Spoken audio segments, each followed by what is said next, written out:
I don't tend to think in that kind of terms when I write a book. I began to create a story. A character appears to me. I move him through a journey that he has to make. And it wasn't until I was fairly far along in the book that I realized this book was going to have to be set in the future. I also, of course, began to realize, though I hadn't really known this at first, that the place where he lives is not such a wonderful place. I began to create a place that seemed pretty neat to me. I would have liked to live there. But then, of course, as it became more complicated, it then turns into what is called a dystopia, a place that appears on the surface to be wonderful, and you turn the rock over, and there's all the ugly stuff underneath. But that wasn't on my mind. A genre, dystopian, was not on my mind. And it was only later that, of course, people began to call the book that, and then all of these many, many other dystopian novels began to appear in the years after The Giver. So we have a question from the audience. Gretchen asked through Twitter for Lois, how hard was it to get The Giver published? It was not difficult because I've been doing this work for a very long time, and I had probably published 20 books before The Giver. I had the same publisher, the same editor for all those books. So when I finished writing The Giver, I simply gave the manuscript to that editor. It was unlike my other books. He was surprised by it, and therefore he showed it to other editors at the publishing company. And together they came to the decision to publish it. But because I had a track record, it wasn't difficult to get it published. Next question here from the microphone. You're on. Oh, sorry. My name is Renate. This question is for Lois Lowry. I've read all of your books and I love your series. The question is for the fourth book, Son. Where did you get your inspiration for the character Trademaster? He appears in an earlier book, the third of the series. Trademaster is a truly evil guy. He's the personification of evil. You know, I'm trying to think back, and I don't want to talk too much about the other books because, hey guys, we're here for the movie, and the other books aren't movies yet. So that was just a character who appeared to me when I was writing the third book and needed a villain, and there he was. And he also represents a villainous part of all of our lives. He's the guy who appears and says, you want whatever, what will you trade for it? And people begin to give away important parts of themselves in order to get stuff. And isn't that what all of us do from time to time? We make those terrible compromises. So that's where he came from us and from the people we know. So JB from the audience asks, Lois, are any of the memories that The Giver gives to Jonas things that were special to you in your real life? Oh, I can answer that also, but we should ask the other people as well, because of course all of our memories are different. It was the role of the director, I suppose, more than anybody else, and he unfortunately isn't here, who put together the montage of memories, which is beautifully done in the film. I contributed only one, and maybe it would have come to him anyway, but I emailed him at one point when I'd seen an early version of it, and I said, you ought to have some scene from the world of Islam in there, and so it's now there. But there's just wonderful scenes of every bit of emotion-filled experience that we've all seen and had in our lives. Nikki, can you talk a little bit about how those were decided upon and how they were put together? Well, we started really big, and then we wanted to go small, because at the end of the day, it's like, what are the things, what does being alive really mean to you? And it was, you know, there was a lot for us. The set was a really very happy place. I mean, these guys are all musical. There was a night with these three over here that they're playing guitar and she sings, and all of that sort of brought to us kind of the essence of what it's about. So, I mean, I think, you know, kind of tears, happiness. Right, Jeff? Yeah, we had a great time. That was fun, Brandon, right? yeah, we jammed a lot of music, and we had Taylor Swift on board.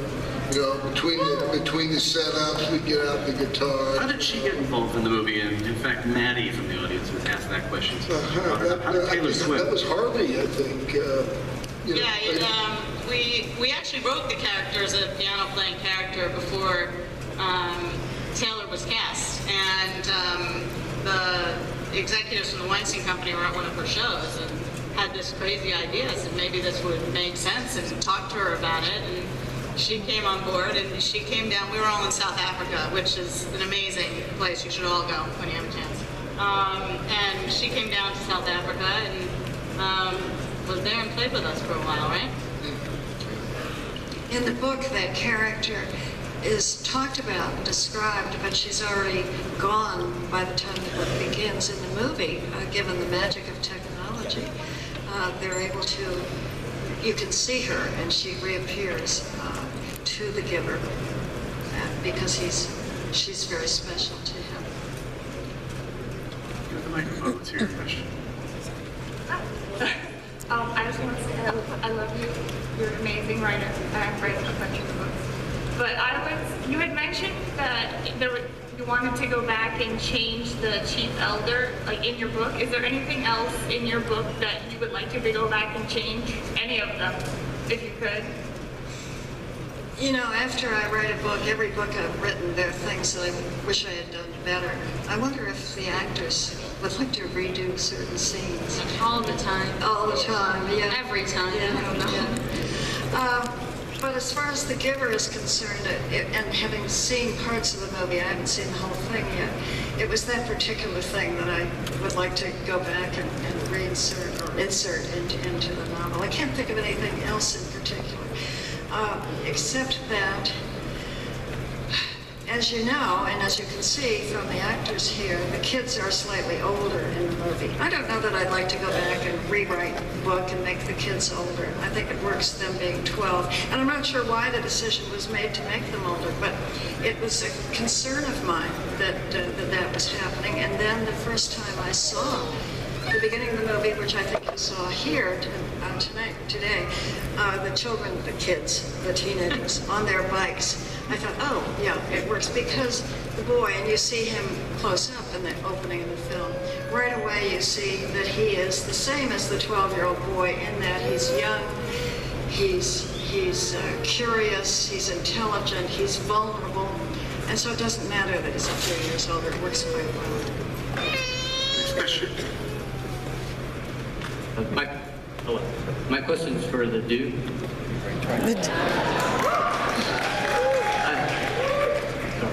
I know you worked very heavily on this movie. You've been working on it for more than 10 years, right? You even had a vision for who the giver was, but instead you were casted as yourself. So my question is, when you were making the character, did you stick to source material, or was it more based on the new script, the new style of the movie? Yeah, I was so enamored of the book. I was trying to always go back to the book. It's wonderful to make a film that's based on a book because scripts are very condensed and have very little description. And with a book, you can really get inside the character. So I would constantly reference the book. You know, when we'd have a scene to shoot, the next day, that night, I would look and see where it was in the book, to see, how that would, inform the scene. So, Lala tweets under the handle Brianna Pancakes says she just thought that was interesting. She asked Brendan and O'Day, as young actors starring in this film, what advice do you have for other up-and-coming young performers? I would say for any film or theatre gig you get or do, just go in with an open heart and be willing to try things and throw ideas out and be fearless in your approach. It's one of the things that Taylor came with. It's quite a stressful environment. We're shooting very quickly. she came in very fearless, and was throwing ideas out, taking things on. And I think that's just the best way to approach anything really creative. It's just put yourself out there and try and commit to things. Yeah, I completely agree. And also, I think just take every opportunity you have. I came from Haifa, Israel, and lived in Alabama for 2 years, and did never think that I'd be up here after only acting for such a short amount of time. And I think, so I'm saying it is possible, and you should do plays at school, write your own plays, try to, go see as many movies as you can, do everything you can, because this is possible. I'm living it right now. You can answer that too, Jeff. Also, I think, we got these, we have cell phones, and, geez, you guys can make your own movies, just make a movie, pull a Rocky, like Sylvester Stallone did. That's how I make mine. Was that, you did that? iMovie, yeah. Yeah, and put that in. Remember my brother, Bo, when I was starting out, Bo's about 8 years older than I am, and he came up with this great idea. As an actor, you're looking for places, where I might do my stuff, and so Bo came up with this idea to rent a flatbed truck, and we would work up some scenes, and then we would pull into a supermarket. And our father taught us how to fake fight, stage fight, and we would stage this fight with each other. And the crowd would come around and we'd say, "No, we're kidding, it's a show." And we'd jump up on the back of this truck, and we'd do our scenes until the cops would come. And then we would try to improv the cops like they were part of the show. They didn't do that at all. They would threaten us, and then we'd say, "Okay, we're going," and we'd go to the next supermarket, and we played the supermarket circuit. Jeff Bridges' advice for how to get arrested. How to get arrested in Hollywood. Jeff, you did a video of with Bo too, of The Giver, right? When you first got involved. Actually, not with Bo, but when I first wanted my father to be in this film, I thought, well, let's read the book. So I got my buddy Bud Cort. You guys know who Bud Cort is? Harold and Maude. And this is back 18, 19 years ago. And so I asked him to narrate the story. My dear nephew, who is here somewhere at Comic-Con, he works now for Universal, but at the time he was about 10 years old. He played Jonas. He played your part. My father was the Giver. And we have this document somewhere in some garage, and I'm hoping that we will find it by the time we're putting the DVD together to be an extra. Another thing, just mentioning the book. I remember it was one of the first things we did.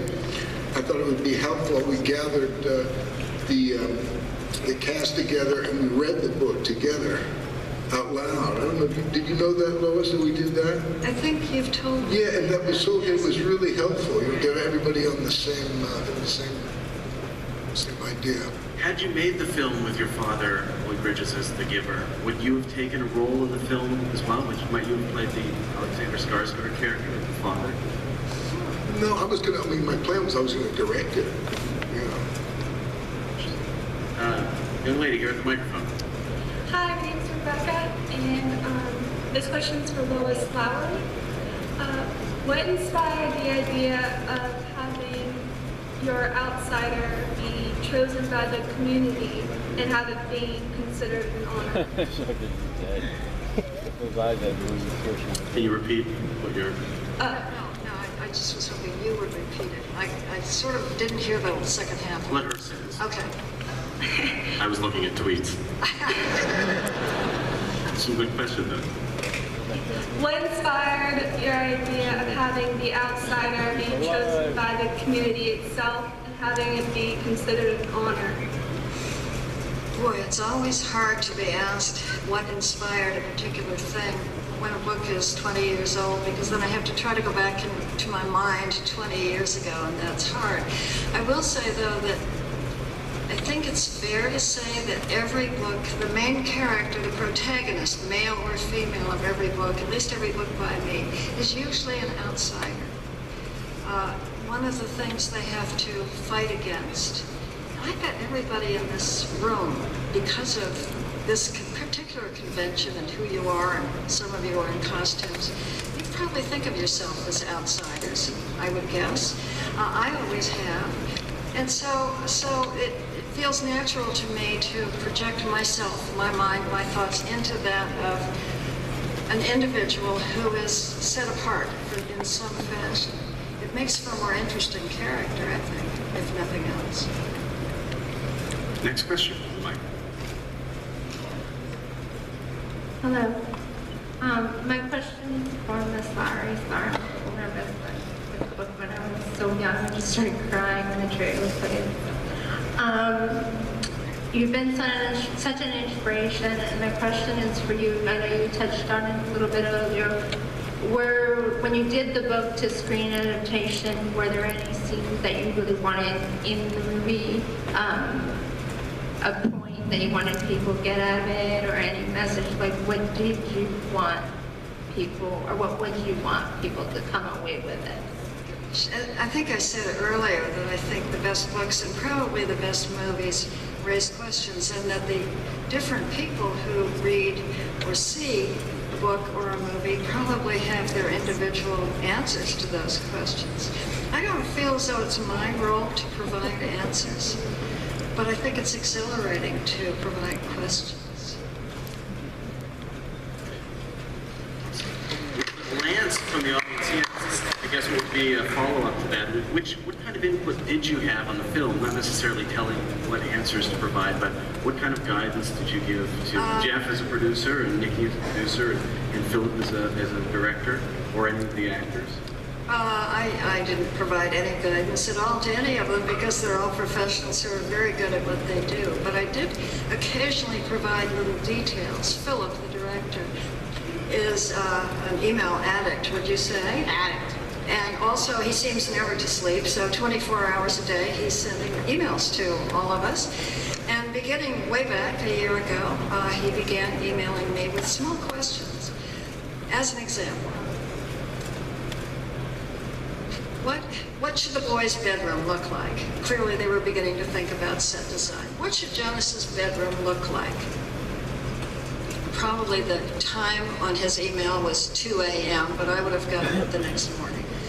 And so I wrote back and I said it would be very stark. It would be functional. There would be a bed, someplace to keep his clothes. There would be a desk for him to do his homework, but there wouldn't be anything decorative.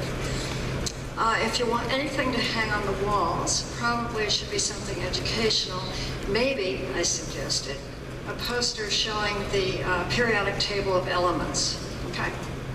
Which he would be studying, of course, in school.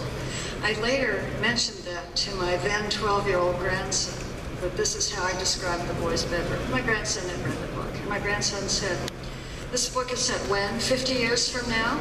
And I said, "Well, yeah, perhaps." And he said, "Well, there's not going to be any more helium by then." Who knew? My 12-year-old grandson. And he said, "Also, there will be new elements that haven't been discovered yet." I said, "Well, tough.